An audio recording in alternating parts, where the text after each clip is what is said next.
Hi, I'm Mike Broder, and with me is my co-host Patty Hawkins for GalaxyCon Talks Comics. How are you, Patty? I am well, boss. How are you tonight? I'm doing well. Tonight we have an interesting guest, to say the least. Chris Irving is the writer of the Blue Beetle Companion, Comics Introspective, Peter Bagge, the Michael Allred Conversations book, Leaping Tall Buildings, The Origin of American Comics, Modern Masters Charles Vess.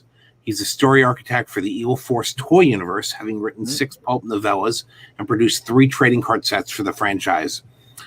But he also does these really nifty trading card sets based on comic stuff. He's done the 4-Color Comics History, Amazing Heroes, Eagle Force, Will Eisner's Spirit, Jeffrey Brown's Incredible Change Bots, Michael Allred's Madman, and he's got a new Kickstarter in the Madman universe for Mike Allred's Madman Action Yo-Yos. So for all you Madman fans and yo-yo fans, I bring you Chris Irving. Hey, and then you caught me wiping my nose. Well, you know, you're okay.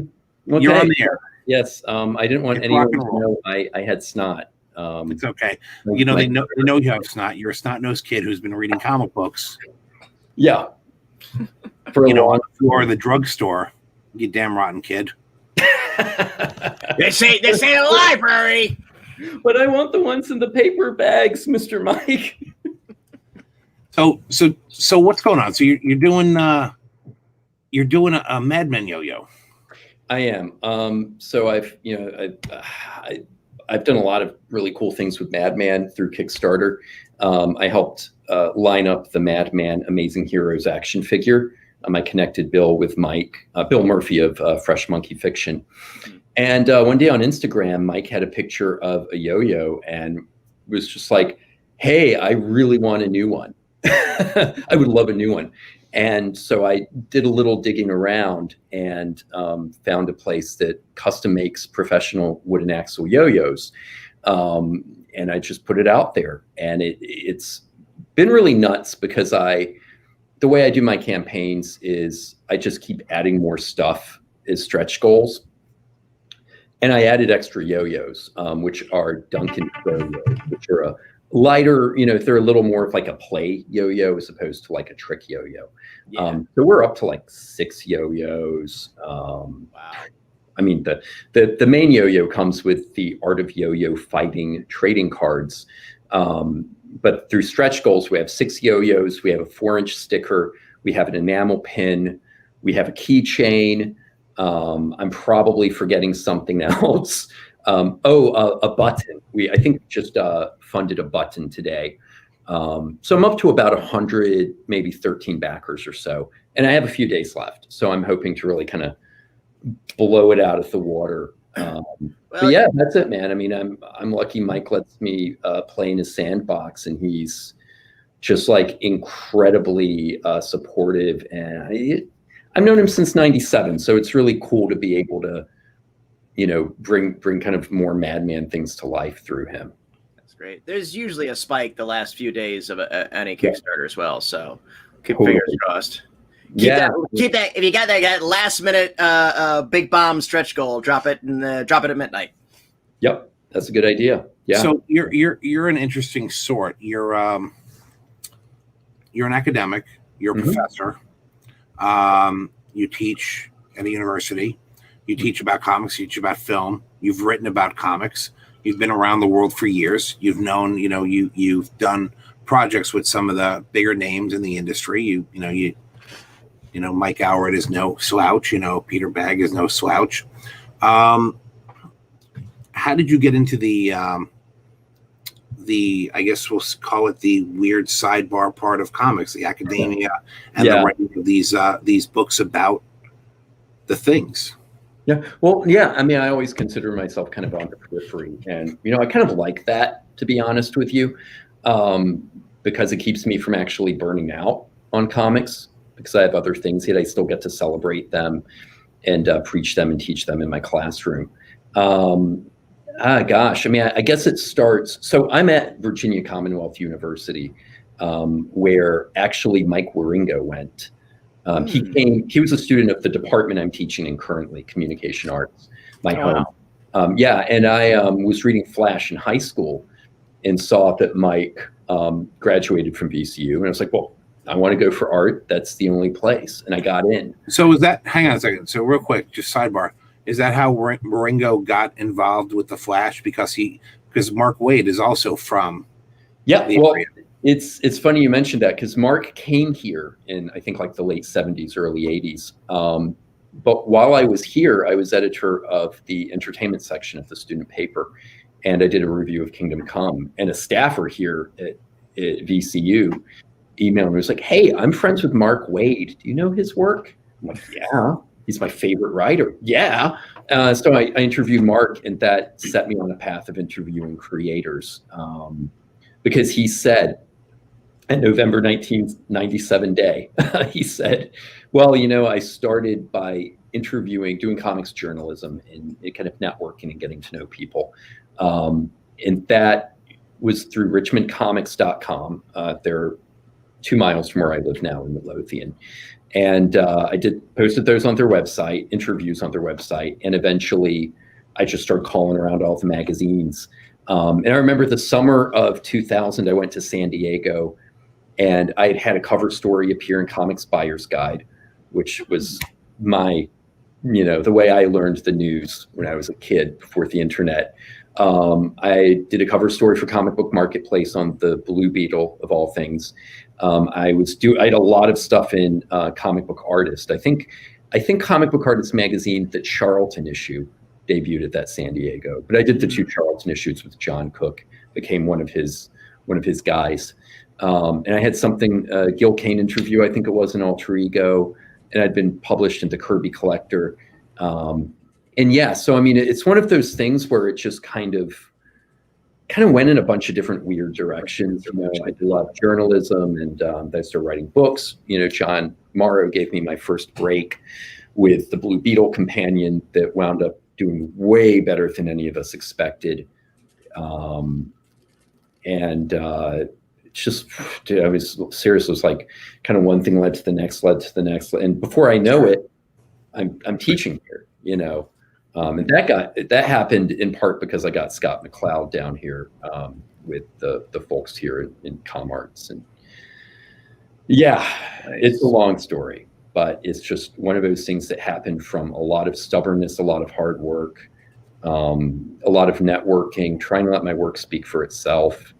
And really just kind of keeping at it and realizing and trying to figure out what my place in comics should be and how I'm best suited to the industry. I think I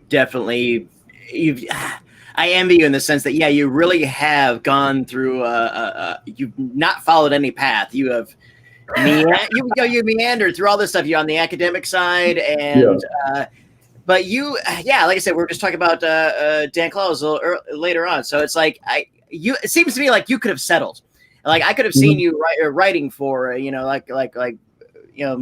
work on the academic side or whatever. But here you are, you're doing yo-yos, and you do these amazing trading cards and stuff like this too. So it's like you are a really good yin yang of you've got the intellectual side to it too, but you've also really got this irreverent and fun magical spark that you're still like fanning as well. So that's one thing that I've always admired you. And in case Casey may seem familiar to some of our people from our physical conventions, Christopher is one of our hosts and moderators as well for just a lot of our panels. Yeah, we found Chris apparently had emailed us with the show and somehow it didn't get to me.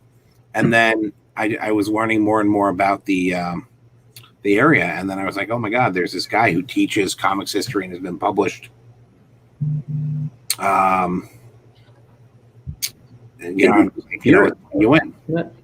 So let's talk about the Blue Beetle for a second. Okay. Yeah. So I'm wearing the shirt for it too. So yeah. So you wrote the book on the Blue Beetle, and you said that you didn't think anybody was going to buy it. I mean, it's a fairly popular character, and really interesting history. One of the more interesting histories of a thing. Was it your love of Victor Fox? Yeah. Honest to goodness, I think it was my love of the Golden Age Blue Beetle because he's so cool looking. You look at the Lou Fine covers, especially, and he's, got a domino mask and chainmail and these gloves, Guns, and automatics, and but it was I read. Yeah, I read just a weird, I read about him, but he wasn't. And keep in mind too, just for the viewers, I started studying comics history when I was a kid. Dad gave me the great comic book heroes, and that inspired a love of the old stuff. So we're talking like early 90s. I was going to libraries to try and learn about it. This is the thing, is that you're not, growing up in Farmville, Virginia, it was really hard to learn about this stuff. And so when there was something I was interested in, the fun was in researching it. And Blue Beetle was a project that, I was interested in the character, but the more I learned about, the publishing history, and then people like Victor Fox, I uncovered how Victor Fox died, through the help of actually a researcher. So for those who don't know, tell us about Victor Fox and why he's such an interesting yes. character in the world. I will. So the early comics publishers, many of them were crooked. Some of them were former bootleggers. You don't say. Softcore pornography. Yeah, I do say. Victor Fox. Martin Goodman wasn't a saint? By gosh, no. But Victor Fox was like the epitome of the crooked comics publisher. He had been arrested for a boiler room scheme. He'd gone bankrupt at least a couple of times. He was just like an utter crook. And he was also infamous for not paying his talent. And so when you think about like Victor Fox was like a cartoon character. He would, he originally worked through Eisner and Iger, Will Eisner and Jerry Iger, their studio, one of the first comic studios to package material. And he had them create a comic book called Wonder Man, which was a Superman knockoff. Mm-hmm. And Victor Fox was the first person to really realize that, wait a minute, there could be money in something like Superman. Of course, National Comics, now DC, just like took it to court right away. And Fox was found guilty. Interestingly enough, as much as Will Eisner had claimed, even when I talked to him, that it wasn't his idea, they had very specific instructions. The kind of the court transcripts came out in the past 5 years or so, and in it, Eisner actually took the blame. But whatever the case, Fox decided to form a bullpen, his own artists, his own writers. And amongst them were, his first editor was a guy named Joe Simon. And one of his artists was a young guy named Jacob Kurtzberg, AKA Jack Kirby.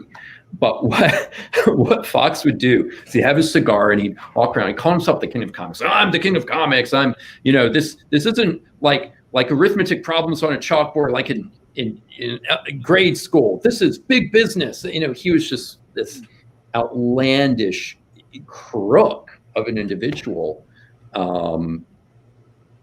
And, his company would basically, they would just like whatever the big craze was, they try and cash in on it.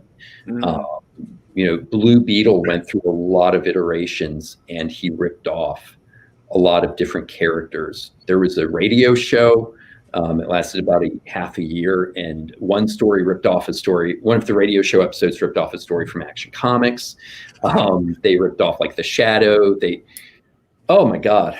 I mean, it's totally wretched, awful stuff, but there's some cool things in there in the history. So sorry, I got into No.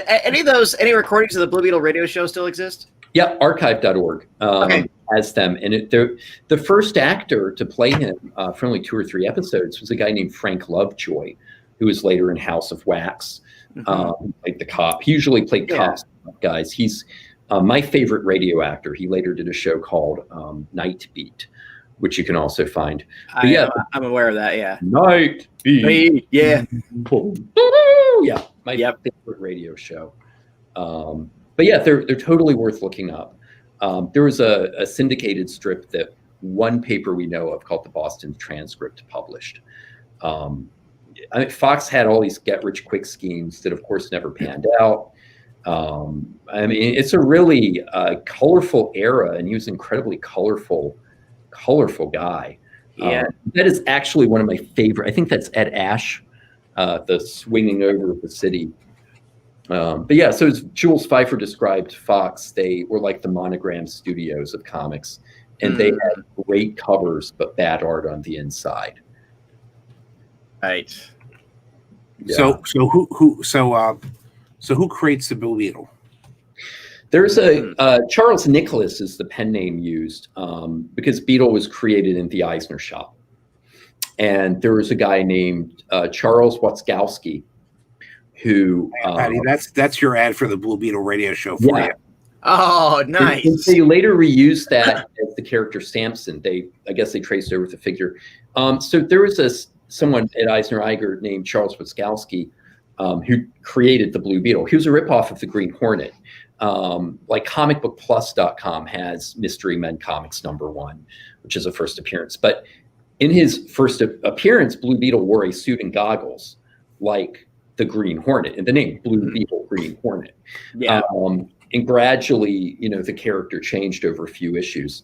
Now, Charles Nicholas, who created Black Hawk with Will Eisner, or worked on Black Hawk, that's debatable, always claimed that he was that Charles Nicholas, but he wasn't. Watzkowski, who later worked for Charlton, ironically, always had a cigarette hanging out of his mouth with the ash going down. Watzkowski was actually on his draft papers mentioned that he created the Blue Beetle. So there's literal documentation. So speaking of creators of the Blue Beetle, I'm going to skip ahead a number of years.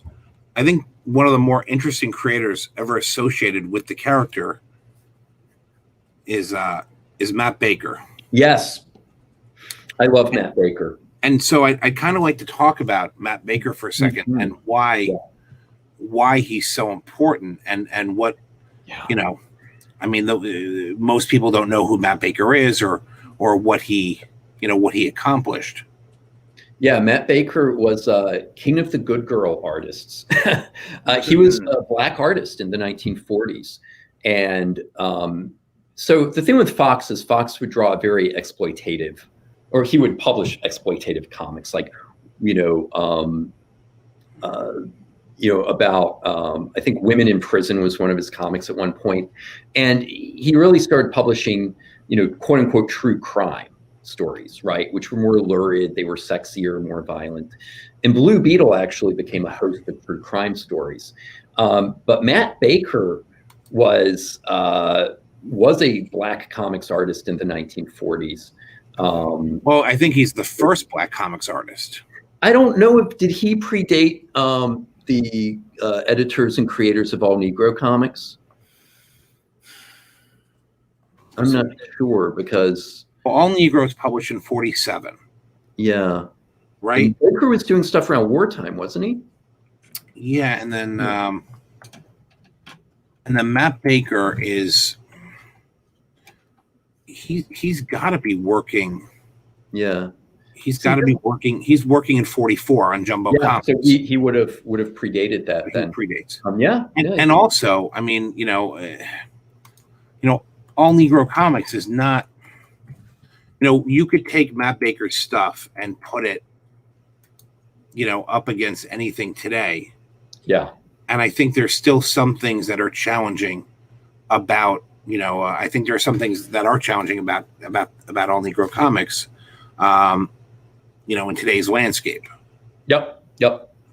No, I agree with you.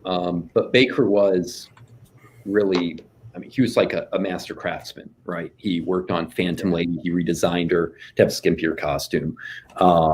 He later went to draw It Rhymes with the Lust, one of the first early graphic novels with Arnold Drake, who later created the Doom Patrol. I mean, the guy was, his work's breathtaking.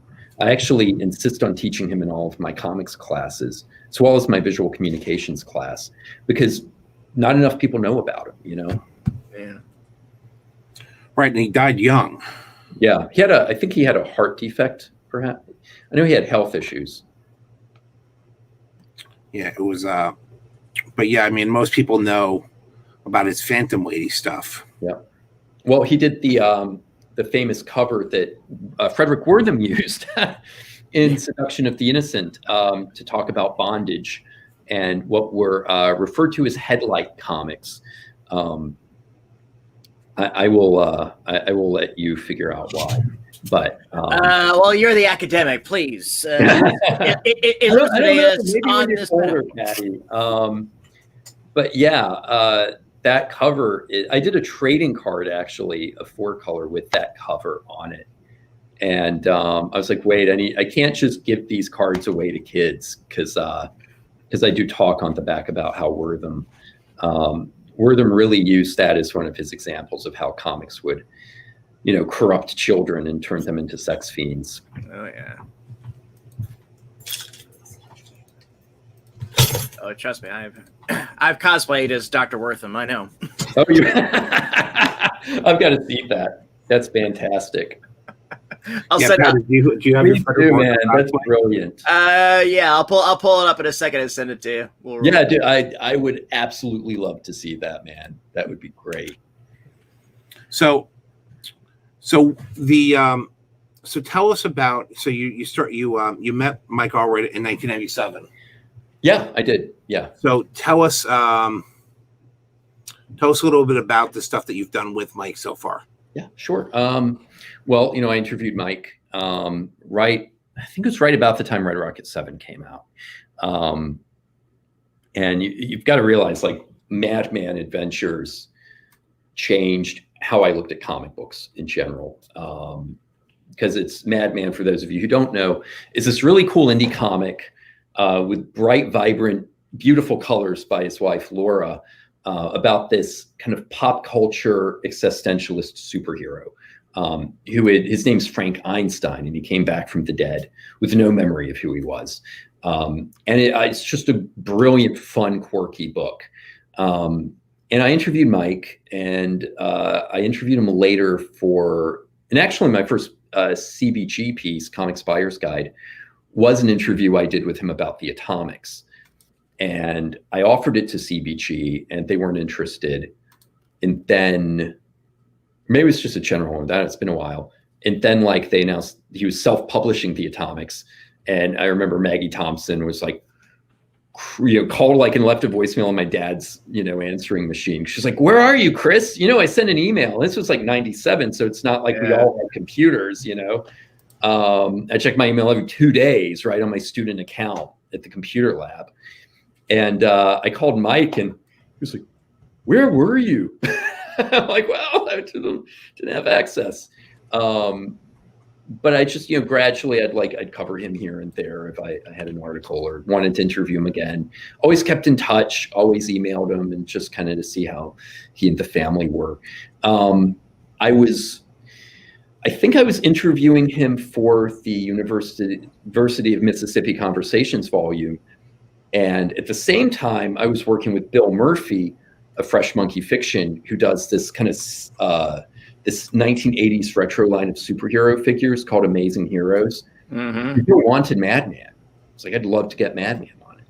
And I met, Mike at one point in the interview was like, he's like, "I'm just happy if anyone wants to make more stuff with Madman." And I, talked to Bill, and I hooked them up, and now there are like 3 Madman figures out.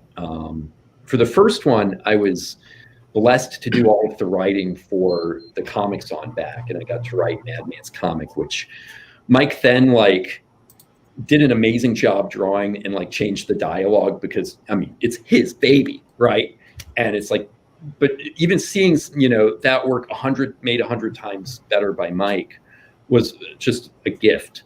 And I weirdly settled on the 3D trading cards, Madman Coming At You 3D trading cards with Christian LeBlanc, who was my first Kickstarter, did great. And Madman 25 was a 25th anniversary wax pack I did that is actually one of my favorite things I've done with his work. But he has very dedicated backers. They're regular backers. It's kind of like a community. And I love just making Madman stuff in general.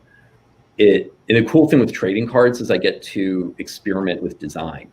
Like I can do a 12 card pack, and I can do 12 different designs for it, or approaches. It just, Mike's just he's pretty game about making cool Madman swag, and I love learning how to make stuff. So it's really exciting for me. You know, something I tell my students, kind of going back to a point you had, Patty, is it's important we take these things seriously, but it's also important that we're not always so damn serious about it. You know what I mean? Yeah. I think that someone very valuable taught me, my dad, that if you truly love something, it's not really work. I mean, it is work, but it's not work. You know what I mean? And that's really kind of fuels me through these things, and it honestly keeps me going. I can definitely see why. So, all right. So we talked about the books that you have done. Yeah. What's next? Or we know that you have the yo-yos. Yes. Yeah. So the yo-yo's the thing, right? Like that Kickstarter ends this week. You've got this ridiculous amount of Madmen yo-yos because anybody who's a fan of Madmen has to have a yo-yo. Yeah. Right? Like it's just a rule. Yeah, like a couple thousand at this point. Right. And you have to have Madmen on the yo-yo. I do. I have Madman. I have X-Ray Robot. I have Oddity Madman. I have 90s Madman. I have It Girl. I have Mr. Gum. It Girl on a yo-yo. It Girl is a stretch goal. So the thing with the stretch goal is if you pay $25 and you get just the yo-yo and the pack of trading cards not in a box, you still get all of this extra swag. It all comes along. And I actually did an add-on thing for backers where backers can order extras. So like if they want 3 It Girl yo-yos, you know, I charge very little for it. But yeah, so Madman is going to be a big one. It's going to be a bear. I'm excited, but it's going to be a lot of work, but totally worth it. And I get yo-yos out of it, right? Eagle Force, the Eagle Force toy line had some delays. There were production problems with the factory that Bill was using, but he's now at a better factory. And did you see the Larry Hama action figure that Bill did? No. Okay. Look up Larry Hama action figure. I've seen this. Yeah. And it's so basically. Oh, wow. Yeah, you got to put that up for people. I'm going to pull that up in a second. Yeah. Yeah, this is something I'm incredibly proud of. I've known Larry for years. I refer to him as kind of an unwilling mentor because every time I see him or talk to him, I'm in awe of just how brilliant he is. Well, Bill had funded Eagle Force, which is a 3 3/4 line of action figures. They're military themed. They're based off this really diminutive little army. Well, hang on a second before we get to that. Yeah. Hang on, let me show Larry first. Yeah, please do. I don't want to talk about Eagle Force because Eagle Force means something. So, but let's get Larry up there because it's well. Long story short, Bill used the Eagle Force molds for a Larry figure. Someone had done a really cool digital sculpt of Larry's head, and Bill's like, do you think Larry would want to do one? I'm like, I don't know. I mean, Larry's so cool. You know what I mean? Like, Larry's just like, he's cool in the jazz sense. You know, it's just kind of like, you never know with Larry. So I called him up and he was like, yeah, sure. Okay. Yeah, we can do that. And I have one standing on a shelf high-fiving Snake Eyes. I know Bill did a second run. It's if you go to freshmonkeyfiction.com, you should be able to order one. But I'm so proud to be involved with that because to me, to have written the file card and arranged it, Larry has impacted me as a creator, and I'm comfortable saying as a human being, because I am so proud to have known him as a friend and as, a journalist. But I constantly I learn. He's so wise, Right. I think I've been able to host him twice, and I absolutely concur. All right, so Chris, you gotta go. You gotta ask Larry if he'll come on the show. Yeah, I can. Yeah, I can. I'm happy here. Forward me an email and I'll forward it to him. He's right. super accessible. And it just Eagle Force. Yes. So you were about to crap all over Eagle Force. Well, you love Eagle Force? Are you a fan? Well, let's talk about what that means to be a fan. Am I a fan? I don't think I'm a fan, but I'm a man of a certain age. Yes. Right? Yeah. And so, hang on, let me, God, there it is. So, yeah. Explain the background of what Eagle Force was. Yeah. Okay. So Eagle Force was the company Mego, who they did Micronauts. They also created the really cool superhero figures that Robot Chicken loves to use in the 70s. Mego created this line of metal, Army Men action figures around. Let me backtrack. Yeah. Mego had those 8-inch Mego dolls in the 70s, which, I am a huge fan of the Spider-Man stuff, the Star Trek stuff, Planet of the Apes. Those are my favorite toys to collect. Coming out of the 70s into the 80s, Mego's not doing as well as they had been doing in their height, right? Right. Also, the cost of plastic had gone up, and so 8-inch dolls are costing more to produce, and kind of out of favor because Star Wars comes out from Kenner, and those are 3.25 inch dolls, right? G.I. Joe comes out, and these things are tiny, and I'm used to playing with these 8-inch dolls, and here are these small little action figures. Now, the G.I. Joes were awesome. I love the G.I. Joe figures. I love the Star Wars figures. So Mego gets into, like you said, Micronauts in the late 70s, right?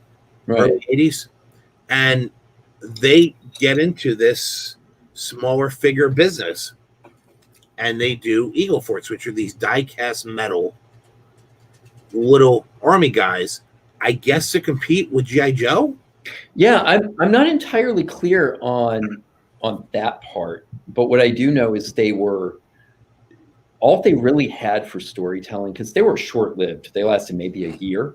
All they had for storytelling was a comic on the back of the cards, and that was it. And they had generic names, and some of them, some of them were stereotypes. They were just generic characters for the most part.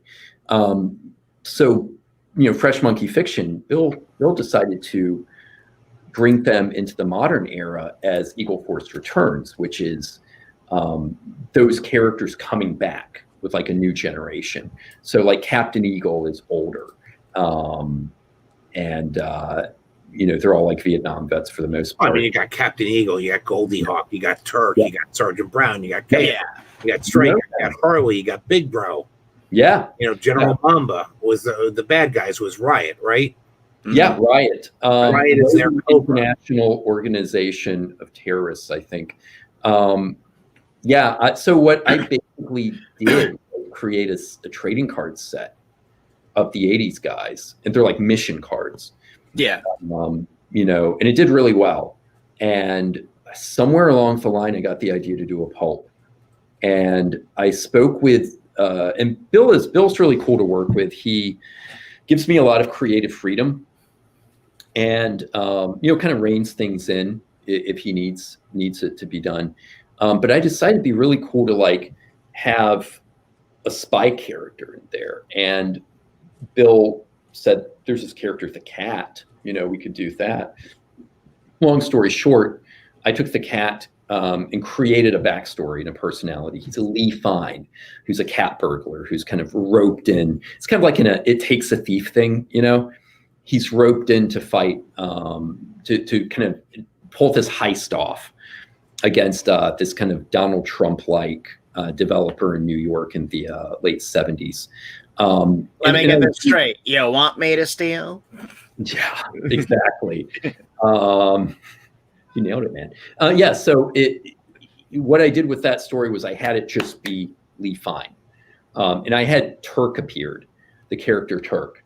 And the first like 2 or 3, I would have different characters show up.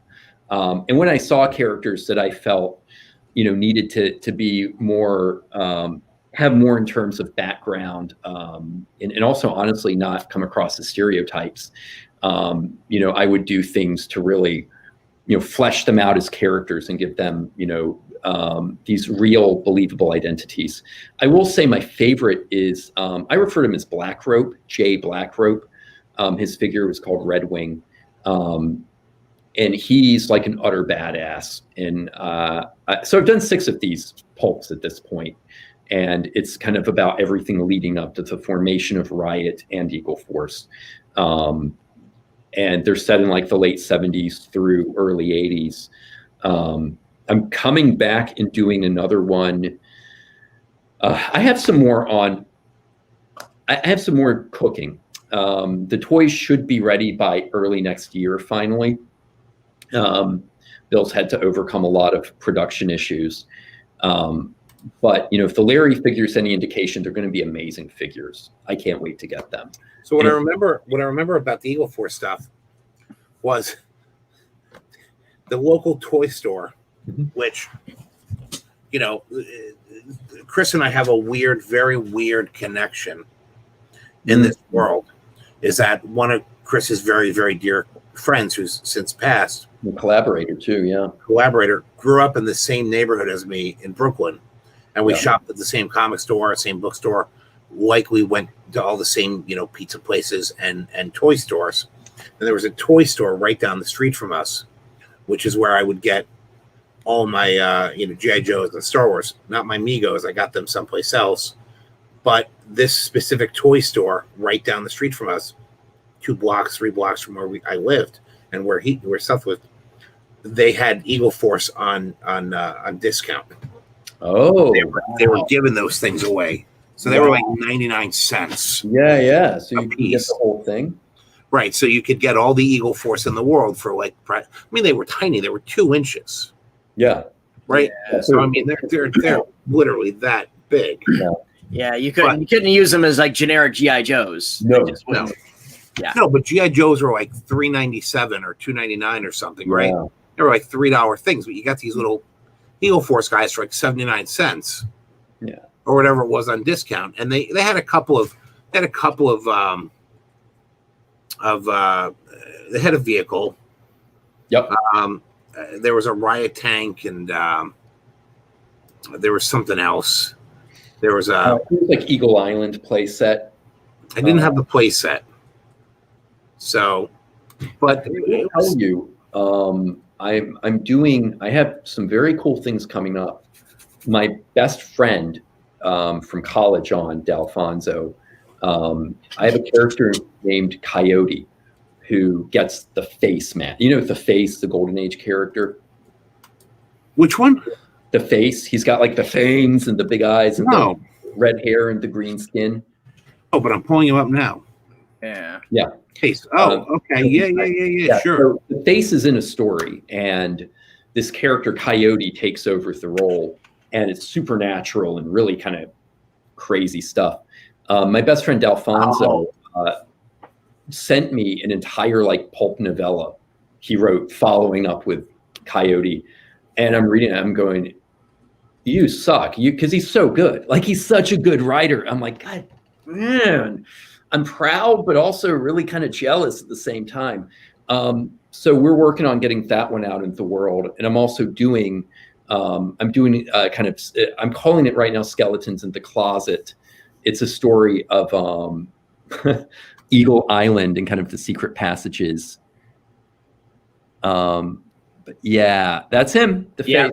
Yep. So, and what's cool about there we go. Hang on, there's his face. Yeah, they're blank slates, right? You can really public domain, right? At this point, yeah. At this point, yeah. What, Nick hasn't Barucci hasn't trademarked it yet? Not that I'm aware of, but a trademark's only it's not a copyright, right? But oh, actually, I do have some friends here for you, Mike. If I made the subject, okay. Oh wait, here it is. So yeah, I think Barucci probably did use it for. Yeah, he's probably registered a trademark, but you know, I'm not selling it as the face. Yeah, he did. Yeah, he did. They did use it with the Alex Ross. Yeah, but yeah. What do you got for me, Chris? Okay. So my uncle, I used to own my grandparents' house in the country, and there was a shed, and it had all of these original Aurora kits. So I have Phantom of the Opera left, but I've been taking them apart, restoring them, and building them. So I have the Mummy who is about to pop off its pedestal. I keep them here in my office because I have a 3-year-old. I don't want him getting his hands on these. Right. So, yeah. The Aurora model kits are some of the coolest things. Oh, God. I love these, man. Its sleeve fell off. I also have a creature from the Black Lagoon, but he's at home. And finally... Weirdly enough, my favorite thing, Aurora, was the one-page ad with the Vampirella. Oh, yeah, yeah. And the mad scientist telling Frankenstein, go get me a victim. This is New York. No one will care. You can find one anywhere. Yeah. Oh, this is great. Yeah, they're such great kits. And the best one I've done is the creature from the Black Lagoon. I wish I had him here. But yeah.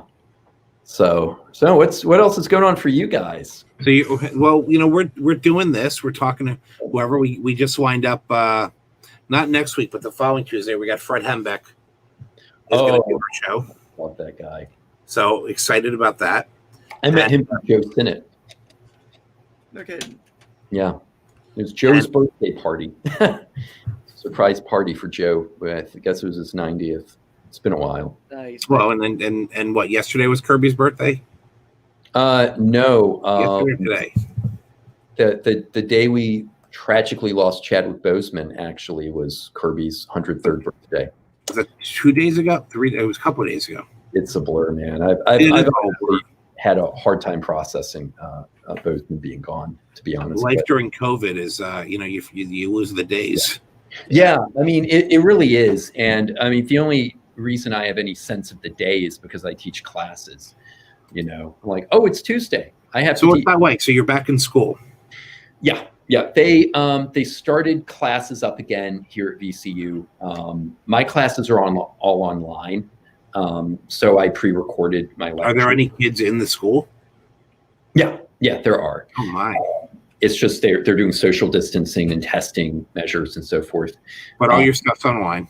All of my stuff is, and I also am I started the Media Arts and Text PhD, so I'm taking 2 classes with that. And what are you teaching? I'm teaching the Superhero Decoded, which is an online class about the genre. And students, it's a critical analysis of the superhero as a genre. What qualifies something as a superhero? I have them look at, key comic books throughout history and also some films. And we also talk quite a bit about the superhero as a transmedia genre, because it is a genre that develops across, like comic books and video games and television and movies. So I'm teaching that. I'm teaching Star Wars Decoded, which is all of the films that inspired Star Wars: A New Hope. And then, of course, we watch Star Wars: A New Hope. And then we watch Flash Gordon as a response. Is Dam Busters on that list? It is. Nice. It is. Dam Busters, Buster Crab, Flash Gordon, Hidden Fortress, The Searchers, of course, American Graffiti, which I still think is Lucas's best film. 2001. You're not wrong. Yeah, I mean, if you look at it objectively, yeah, for the films and everything else, you're not wrong. No, it's just such a great, and most of my students haven't seen it. So the tragedy is that I can't see it in person with them. I love sitting in the audience and watching like RoboCop, because I teach RoboCop a lot in my classes. And I love having the dialogue with them. And I miss them. I miss actually seeing them, you know. I mean, Zoom's not the same. So you RoboCop's your jam? Dude, yeah, totally. It's commentary on the media, and it's an action movie about action movies. Like I use that to teach postmodernism, sometimes over Blade Runner, because I think RoboCop's a more postmodern film than Blade Runner is. It addresses everything Blade Runner does and then some, you know, because again, there's the layer, the media layer, there's corporate America, there's hyper reality, you know, what's real, what's perceived reality. And my students turn out great papers. One student gave me a paper that pointed out RoboCop really doesn't have a gender in that movie. Like once he becomes RoboCop, he's just kind of, he's a very that neutral of a figure, and it's not anything I ever thought of. But yeah, then I'm teaching history of visual communications, VisCom, and VisCom. Oh, hey, Paul. VisCom is about 100. It's a lot of students. It's over 150, I think. And I have a partner in that, Professor Josh Tyree from cinema, and that's been a blast. They're all a blast because I have amazing students. My favorite panel Q&A or experience I've moderated. Yeah, Paul wants to know, Chris, what your favorite panel Q&A or experience that you've moderated for GalaxyCon to date and why? That's tough. I will say Christopher Priest is, I mean, personally, Priest was just an honor for me. I love his work, and he's just a great personality. He's just like, he's such a great subject, you know, because what I like about Priest is he doesn't really hold back. He's very upfront, very direct. I really loved interviewing Brian and Jeff from Clerks. That was a great opportunity. My sister and I, we bonded over Clerks when I was in high school, and she was in, I guess she was like, no, I was in college. She was in, I guess, early high school. Brian's an absolute sweetheart. Oh my God. He really is. He is just so, he's so remarkably just cool. He's like, yeah, man, whatever. Yeah, it's all good. You know, yeah. And it's ridiculous how incredibly sweet they are. And he's, you know, he's been doing so many panels that he's such a pro at it, and he's engaging. But then, you know, I did a Marvel panel where I had Dan Slott on one end and Peter David on the other. Yeah. Talk about trying to rein in two horses. I tried to ask. Well, I think Dan is kind of the modern day Peter David. I mean, like the yeah. Right? They're both so brilliant, and they're both just hilarious. What I love about talking about those guys is that you can talk about their body of work, but they're just as eager to talk about just the stuff that they like in comics. I've had a great green room conversation with Slott just about the history of Shazam.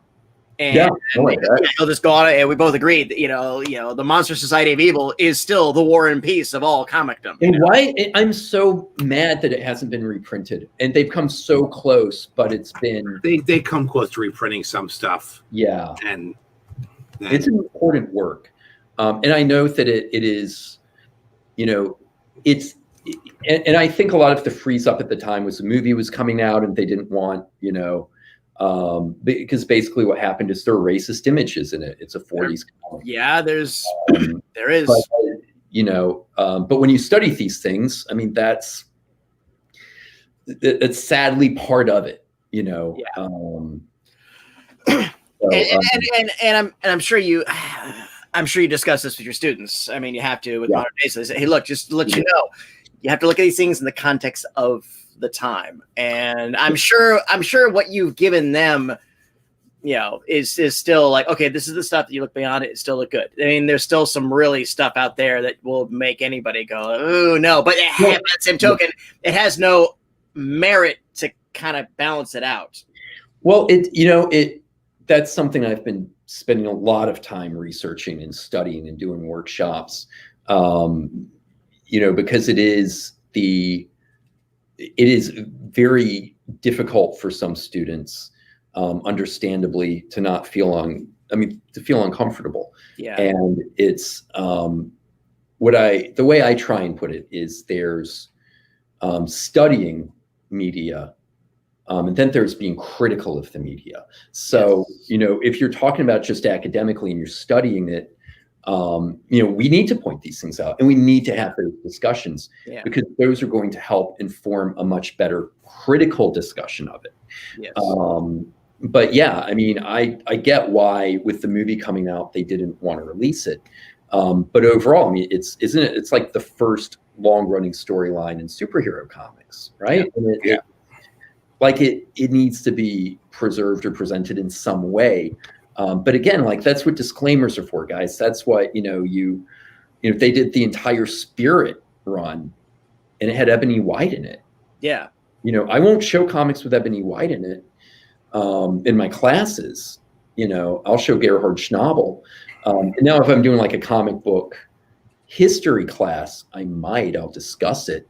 But that's a different type of class than a survey class. There's various degrees of complexion and everything else. And again, kudos to you for being in academia and having the sensitivity towards the students and current mindsets and everything else, but also being dedicated to, no, I have to educate you about this stuff, and we're going to. Speaking about the history of comics, something just hit today, 6 hours ago, that I guess is going to be important in our business.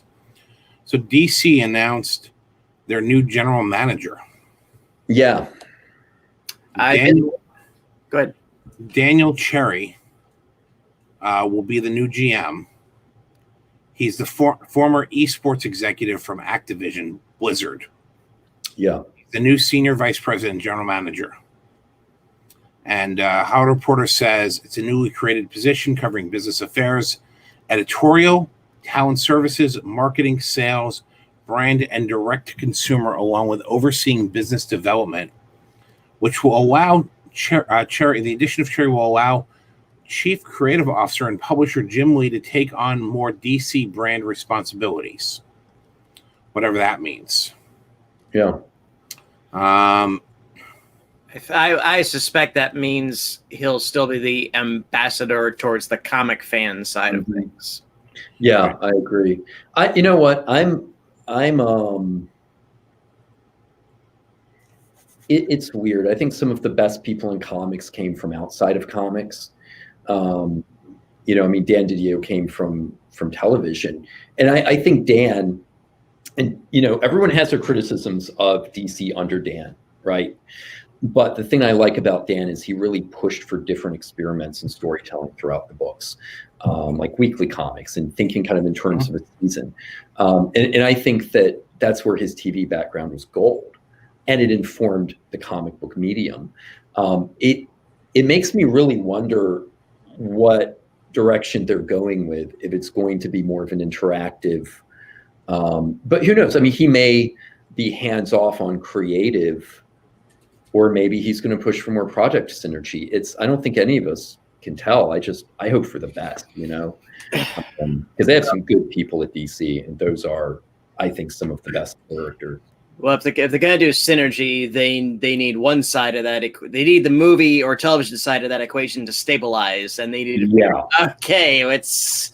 I don't think we're going to know that until, like I said, they were like, oh yeah, the Zack Snyder surface is done, and now they're re-examining that. And the nice thing is, it seems like everything's on the table.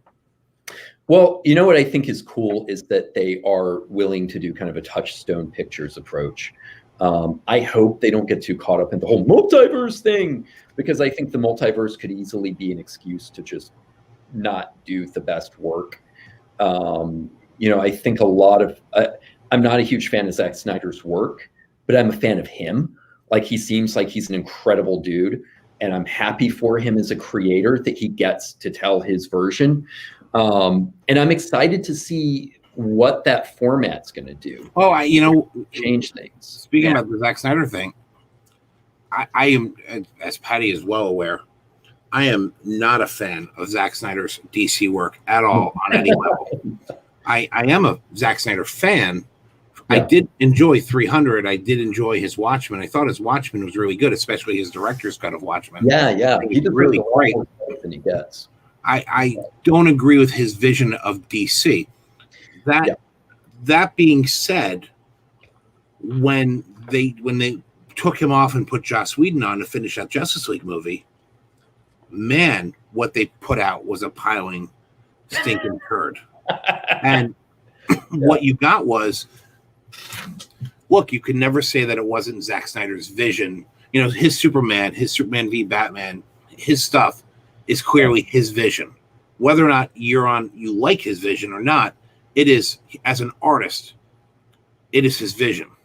Yep. There is no integrity in that Justice League movie that came out as far as vision goes. Mm-hmm. It is somebody came in, started taking whole cloth pieces out and putting in a couple of things to put a stamp on it. And I'm a huge Joss Whedon fan.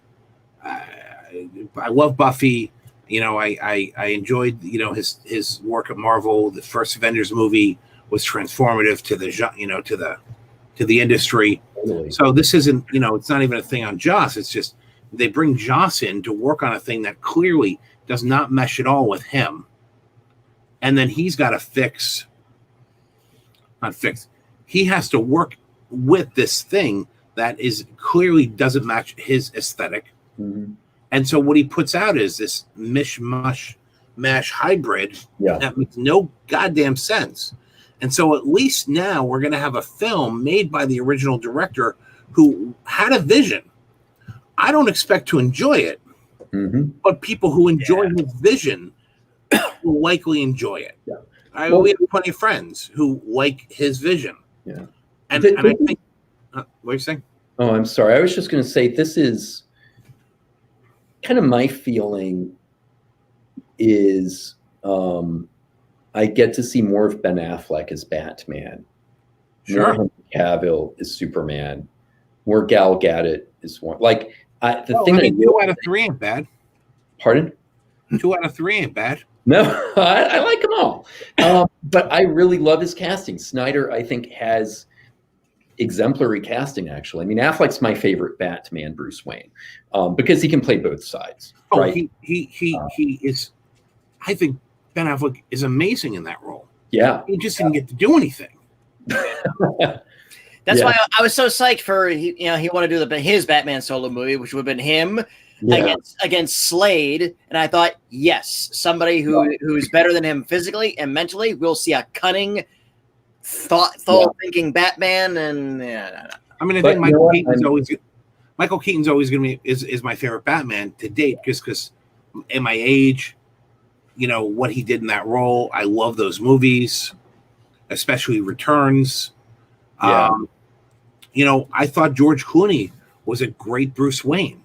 He was a great choice. Bad movie. Right. Terrible movie. I'm going to share an anecdote with you. I still have my VHS of Batman. I don't have a VCR, but I had it. It's on one of my shelves in my home studio, my office. And my son, Grayson, who's 3, found it the other day, took the cassette out. He saw it was Batman. He loves Batman. And he went up to my computer and was like doing this. He's like, I want to watch Batman. I want to watch Batman. But he's never seen a VCR. So I pulled it up on HBO Max and he watched. So he loves, but you know, it's. And a funny thing about that VHS was that was the quickest turnaround that they did. November 15th. Yeah. It was in theaters that whole summer, and I was working in a movie theater in '89, and we were all like, oh, it takes at least a year, sometimes a year and a half, something to fall down on VHS. And no, Warner Brothers was like, Christmas, boom. I remember the date. Yeah. And I had to tell all my relatives, do not get me Batman on VHS, because that would have been the most obvious thing to get. Yeah. But that was the first time that they really strike when Aaron's hot, and Warner Brothers was like, let's turn this around. And it used to take forever. You're right. And I don't tell because I showed this in my superhero class I did a Batman and media class this summer.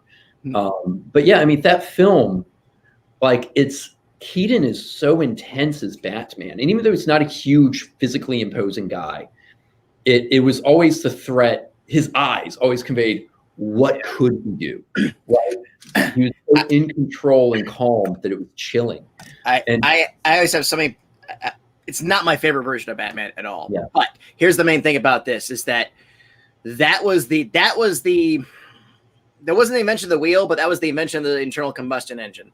Without Batman 1989, we would not be here talking about this or involved in this brand or doing those other way too. Yeah. That solidified comic books and alternative and in non-comic book media as a viable, mineable property, and that set it all off from there. At least we wouldn't have gotten the Bruce Timm, Paul Dini. Right. I mean, prior to Batman 89, and I mean, I remember that summer, I remember sitting at the TV watching the MTV videos, waiting for just to see clips of it. I remember listening to Dr. Demento because they had, parody songs before the movie even came out. Like, there was a Batmania. And before Batman, the only legitimate movie superhero we had was Superman. Yep. With Chris Reeve Superman. That franchise was dead by then. Right? Yeah. Superman 4 had come in and put a nail in the coffin and done whatever damage it could do. The Spider-Man movie could never get made. We had the Spider-Man TV series, but that was so low budget. We had Batman 66, which was campy, and I loved it as a kid, but wasn't going to reinvent, it wasn't going to do anything for the industry. And that was still what everybody was still stuck on. Every single comic book story of any kind in any newspaper or else was always, pow, bam, comic books aren't for kids anymore. I know. So we get that by Peter Bagge, because he says the same thing. I will say this about Batman, though. Superman, I told Mike, I got to interview Richard. I'm so jealous. Ooh. Yeah, and it's so funny. I called him on here. I called him. I don't know if he does like the video thing. I mean, I can always ask for you. But I did the interview through Skype, and we're talking for like 5 to 10 minutes. You know how it is, Patty, when you just kind of get the subject a little more warmed up, and you talk. And then there was this freak like thunderclap, and the power cut off. And I thought it might storm some more, so I rescheduled. It took like 2 or 3 weeks. But one of my colleagues, I told him about it. He's like, man, that's baller. An act of God cut you off from Richard Donner. But Donner, like, Superman deserves so much study, just as, on its own merit, right? And it amazes me, and I'm proud to see how many of my students who had never seen it are moved by that movie. And especially when I show it in relation to Superman Returns or Man of Steel, they always go back to Superman. But I really think, I think Batman's so incredible in that it's to me, it's the last expressionistic superhero film, where, it takes elements of, kind of this almost, I wouldn't say steampunk, but it's very German expressionist. It looks like a city that's a worn utopia. Like it was like the city of tomorrow 50 years ago, and now it's just grungy, worn out, and corrupt. But what they did, from a musical perspective with Danny Elfman and then Prince, a rock god, right? But also just the sets, Anton Furst's design. I mean, that film doesn't really try to be a comic book movie, but it doesn't really. It's a Batman movie that taps back to the source material. It goes to the original. It definitely created its own evolution. It became its own thing, which still has never been duplicated. Even Batman Returns doesn't have that same. It feels smaller. I think that's the thing. It kind of does, actually. What bothers me now is that everything's got to be a shared universe or bust. And that doesn't allow these distinctive visions that come back into the source material and inform them. I absolutely agree. I think it's something that the Marvel needs to relook at. They need to go back and relook at Thor, Captain America, the First Avenger, and Iron Man, and let's really let these characters cook in their own mythology and then bring them in. But also the thing with Batman, so important to that movie is Tim Burton, and it's a vision, right? Yeah. And so, the visionary is so important. I said this about Zack Snyder. I might not agree with his vision, but the fact that he had a vision is important. And sometimes and Donner had a vision. You see that first Superman movie, that's a vision. Yep. The second movie is a vision too, until, the other guy. the Falcons, bringing, Richard Lester and, piss all over Donner's work. What's sad is Lester also directed A Hard Day's Night. and Three Musketeers. Yeah, and Help. I think he did Help. I mean, he was such a great director, but I know what you're saying, Mike. But the difference, I think, between like Donner, Burton, and Snyder is, I think the problem with Snyder is that he really wants to lay claim to an intellectual approach to superheroes, but I don't think he gets it. No, I've said this about him, is that he's a fan. Yep. He's a fan, but he doesn't get it. And I think we could all agree with it's like you could be a fervent fan of something and not really understand it. There are Star Trek fans who just think it's set phasers to kill and pew, pew, pew and stuff like that. There are Star Wars fans that just think... Right, like if you're a Star Trek fan, how could anybody who's a Star Trek fan ever... Star Trek is about a communal future where we have evolved past certain things and we all work together, and there's not supposed to be any racism, and there's not supposed to be any, xenophobia, we'll say. And so politically speaking, there are certain things that are challenging for people, to me at least, if you're, and again, it's certain challenging if you're a big Superman fan. There are certain core beliefs of some of these characters that you should, Captain America as well, that you should not think certain negative thoughts about others if you are a fan of these things. Yes. And, there's, that's a whole nother conversation.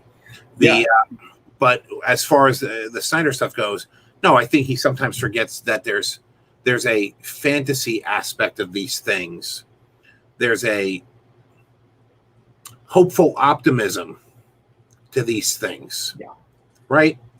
And that's what I feel is missing from the Snyder stuff, is that hopeful optimism. I agree. And I am glad that they are, still, one thing I am excited that DC Warner is doing, the Batman with Matt Reeves and, Robert Pattinson. I think Pattinson's going to be incredible, and I love that that makes one of us. Thing. Well, I'll be excited for both of us then, because I'm excited that you get to have your Matt Reeves, Robert Pattinson Batman, and we get to have Michael Keaton come back as a Batman, and we get to have Ben Affleck. Right, and so I'm all about having my cake and eating it too. I mean, I am just. If DC wants to go down this multiverse where they're going to make good movies with good creators, and just, okay, this takes place on Earth 42, this takes place over here, and just, you can have this Batman, I'm all for it. And I'll be on board on this if they bring in Clooney with his bat nipples. And just for the other Batman to look at him and like... You know what? I could see Clooney doing that, in all honesty. I could too. Yeah, Machete is a great director. I love it. And Christina Hodson, I haven't seen Birds of Prey yet, but I loved Bumblebee.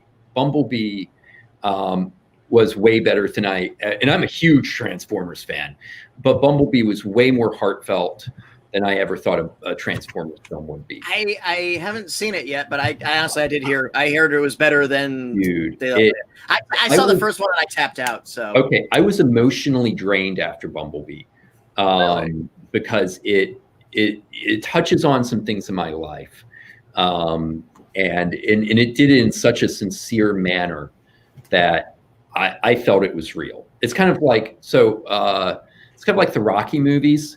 Like I watched the month after my father. So a lot more of this Bumblebee than the other Bumblebee. Is that the Masterpiece one?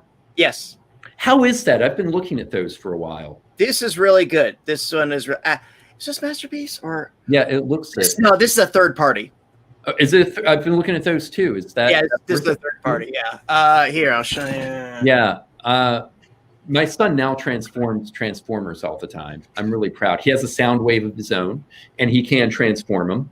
We have a blaster on order, but I'm gonna send you some. I have the third party Dinobots. Dude, I got the third party Snarl. I don't think it's a good third party compared to that, because the one I got, well, it was like a Generations one, and it's got like loose joints, but dude, that's great. Yeah. Nice, man. It was so weird too, because I was never a dinosaur kid, but something about some of the Dinobots in G1 just being their version of the Hulk, being their Suicide Squad. And I love too that I forget which one it came with, but it came with boosters for Grimlock. Oh, dude. So he scales. Yeah, this is an actual Masterpiece one, but this way he scales with the rest of the third party Dinobots. So cool. Yeah, I have to say I'm very proud that my son loves Transformers. But I have to be very careful that he doesn't. There's the Club Jumper version. It's the Tumblr series. This one I got. That's nice. Okay, I'll have to look that up. Definitely. I need to add it to my office. So Chris, yeah, we've run a little over. Oh yeah. So we're going to wrap this up, but I want to, and we can bring you back again in the future. We can talk offline after this. But before we go, we got 4 days left. Yes. Madman Yo-Yo. Madman, yeah, it's 9 a.m. on 60 hours specifically. It's 8:31 a.m. actually on Friday. It's on Kickstarter. I have it linked on thedrawnword.com, my company website. So that wraps up. After that, it's more Eagle Force, and I'm working on what my next book's going to be slowly. That's part of why I'm in the PhD program. Probably something on media, but I'm still working. So Madman Action Yo-Yo. Yep. On Kickstarter. We got 60 hours to go. And if you scroll down, it's but wait, there's more. Yes. Those all come with even the basic level. You have to get like at least the basic yo-yo level, and like the keychain, the sticker. For the stretch goals, we have met the old school Madman Adventures craft card, and the Mad Maniac pin is definitely funded. We have an X-ray robot surprise brand, yeah. So, but yeah, it's going to be a really cool yo-yo. I'm trying to teach myself yo-yo tricks. I've gotten a little behind because of school, and you get a pack of 9 Madmen versus trading cards about yo-yo fighting.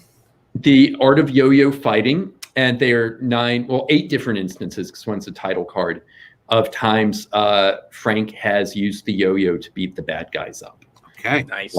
And for the fun packs, my last one was a backstage pass, and it had like a little backstage pass and cards and stuff.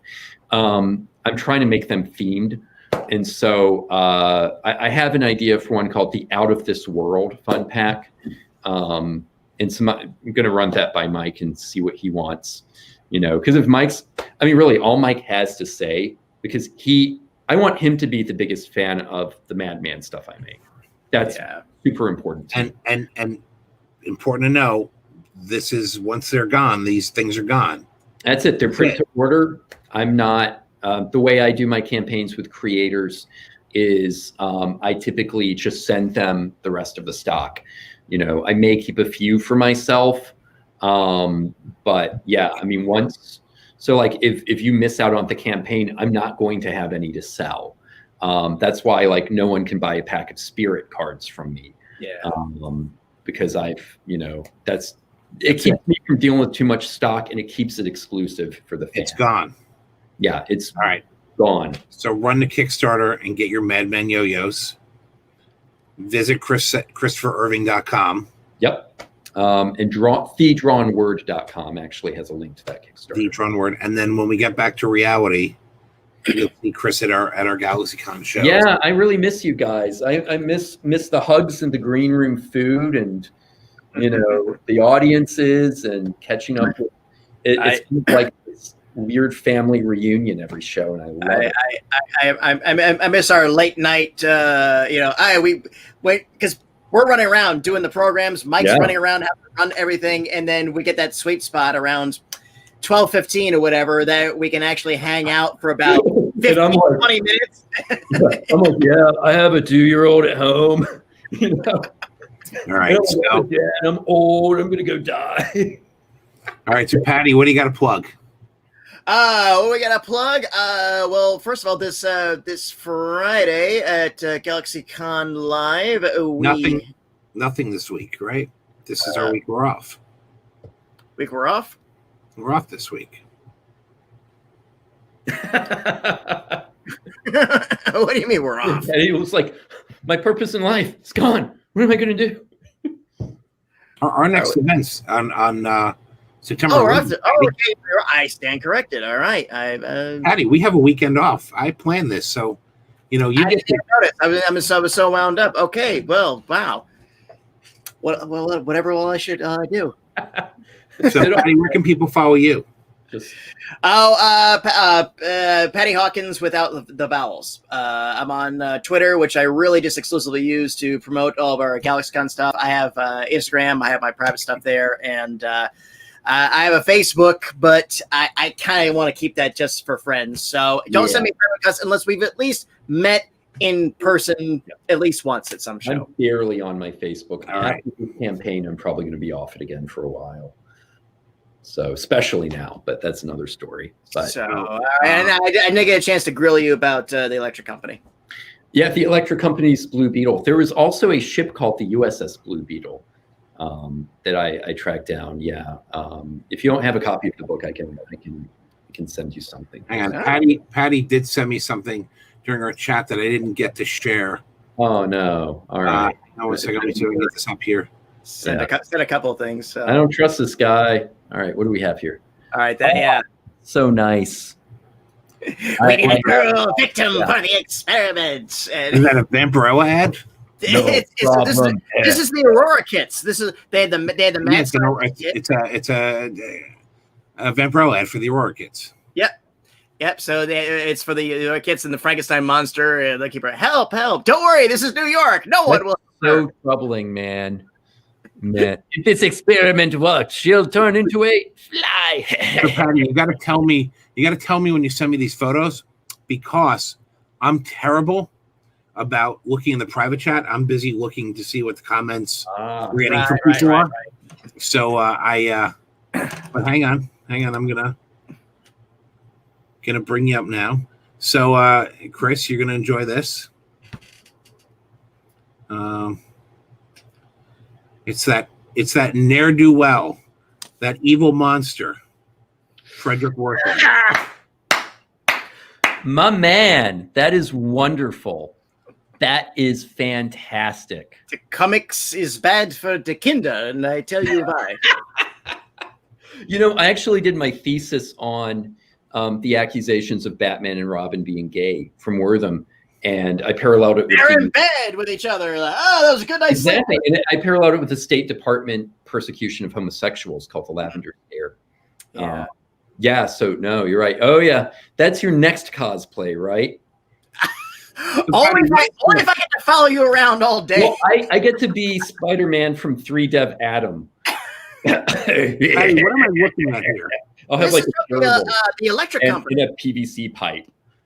Yeah, they had a Blue Beetle on the electric company. Yeah, he was the jokey superhero, and that's exactly what he looked like. He had kind of a makeshift sort of thing, and he was very like, "I am the Blue Beetle." I will tell you, I've read the reviews on Amazon, and diehard Blue Beetle fans, Ted Kord fans, hated my book because I didn't have enough on him. Most of it was on 30s, 40s stuff. Oh, well, And somewhere along the line, someone brought up that Blue Beetle at some point. I can't remember where, but well, that was the first time I encountered Blue Beetle, and yeah, he was like the jokey sort of hapless guy. And then once in a blue moon at the comic shop, I'd see the Charlton issues on the Dick posters on the wall. Oh, there really is a real Blue Beetle. I thought it was just sort of a generic came up with. Then Crisis in Infinite Earths, and then I started backtracking through. My comic shop owner explained to me what the Charlton Heroes was. DC had bought them, Dick Giordano, and and I actually knew Joe Gill pretty well, who wrote the Dan Garrett comics and was the head writer at Charlton. And he taught me I met Mickey Spillane through Joe because him and Mickey had been old buddies. Nice. And Joe he taught me so much about like just the sitting down and as he put it, hacking work out. And like I, honest to goodness, like developed a work ethic with writing because of him. It was just like, just get the damn thing done. And, I treat every deadline as if it was a serious, dire deadline, and I'd have a rough draft done sooner rather than later, and then, polish it up. But for me, it was a preview of Justice League it was the time Batman punched Guy Gardner out. Right. By Giffen DeMatteis and McGuire. Yeah. And there was this great Blue Beetle was there, and he's crying. Yeah, and he's kind of through his goggles. Exactly. And it's a certain humanity and humor that McGuire's work has. And Beetle has one of the best costumes in comics, up there with another Ditko creation, Spider-Man. And so I saw the stuff from the Fox version and kind of fell in love with that too. But I love Jaime. I think Jaime is a great character, and I wish DC hadn't kind of screwed it up with the New 52. Who knows what it is now? I mean, it's kind of a mess, but Pittsburgh's back, so that's a whole conversation for another day. Indeed. Totally. All right, kids, we're out of here. Great to see you guys. Christopher, don't go anywhere. Stick around. We're just going backstage. All right, will do. Take care. Thanks for coming, guys.